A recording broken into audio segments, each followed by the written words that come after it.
Joining me now to react is former Biden campaign surrogate Kevin Walling. Kevin, thanks a lot for joining us. Really appreciate it. So I'd like to get right into this on the. Oh, thank you. Appreciate that. Likewise. I'd like to get right into this on this Georgia law.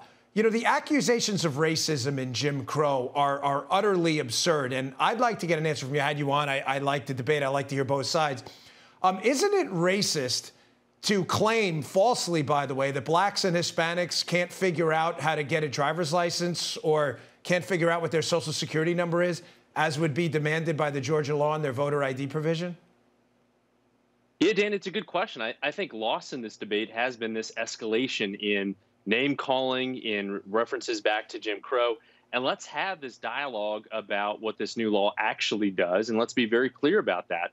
And I actually don't have necessarily a problem with the new photo ID requirements or other ID requirements. My big concern with this legislation, Senate Bill 202, is the fact that it takes away power from local elections bodies and gives it to the hands of the legislature. I think it's actually a small c conservative argument to empower these local election officials and not have it run by the Republican officials in the state legislature. It's kind of like the hens, being guarded by the foxes with regards to this law. Let's have the debate about photo ID, but that's my main concern, is the taking over of power from these local election officials by the Republican legislature that's been in power since 2005. But Kevin, I just think that's not the argument.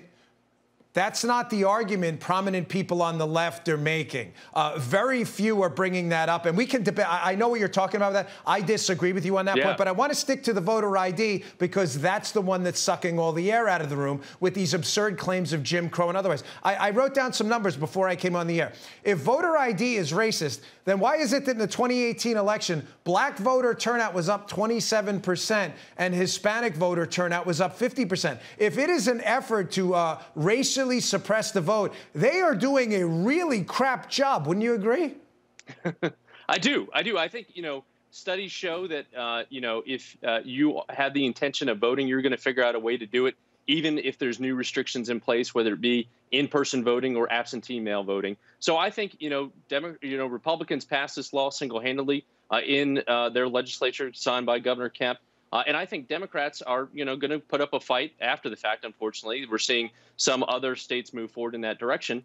But, we've got 2 years to rally behind whatever these new laws are to get our vote out. And if it does require IDs, if it does require IDs with regards to absentee mail voting, then you better believe Stacey Abrams and other Democrats out there are going to do a good job, I think, of educating voters about these new requirements.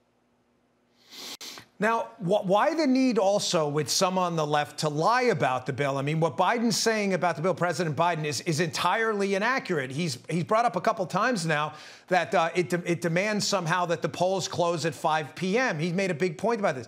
That is inaccurate. I mean, he's either lying or he just hasn't read the bill. That's inexcusable because what it does is it understandably gins up anger. People say, well, that doesn't make sense. I get off at 5. I want to vote. But that's not what the bill says. The bill keeps the polls open till 7 p.m. and it makes an option. Why lie about it?